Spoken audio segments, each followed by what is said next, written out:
আমরা আল্লাহর কাছে শুকরিয়া জানাচ্ছি যে আল্লাহ তাআলা জনগণের সামনে যারা ভোট ডাকাত তাদেরকে উন্মোচন করতে আমরা সক্ষম হয়েছি। বাংলাদেশে ওরা শুধু ভোট চুরি করে নাই, ডাকাতি করেছে।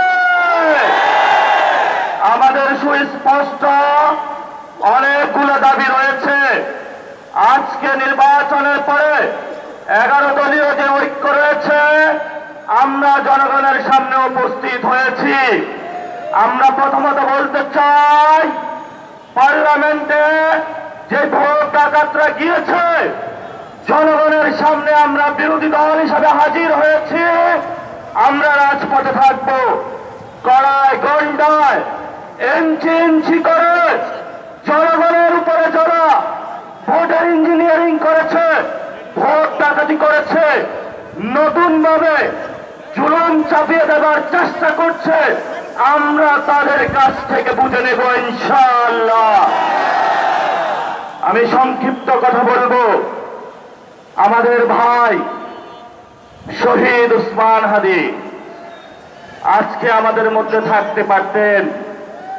সংসদ সদস্য হিসাবে ঢাকা 8-এর আল্লাহ ওনাকে শহীদ হিসাবে নিয়ে গিয়েছেন। আমরা বিচারের দাবিতে মাঠে গিয়েছি।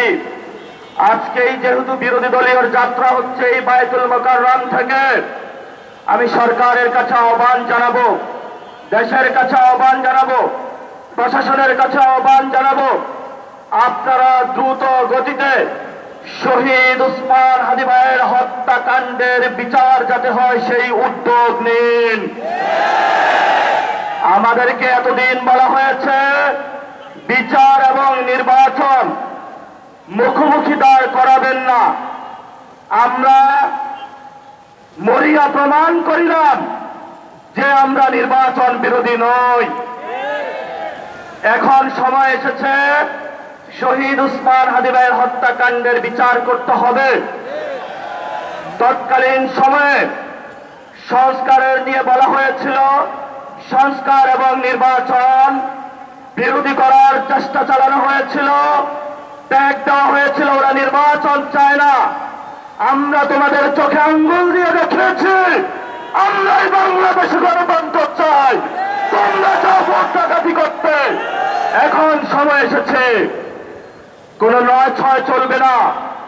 সংস্কারে জনগণে যে হাবতে ম্যান্ডেট দিয়েছে দ্রুত বাস্তবায়ন করতে হবে।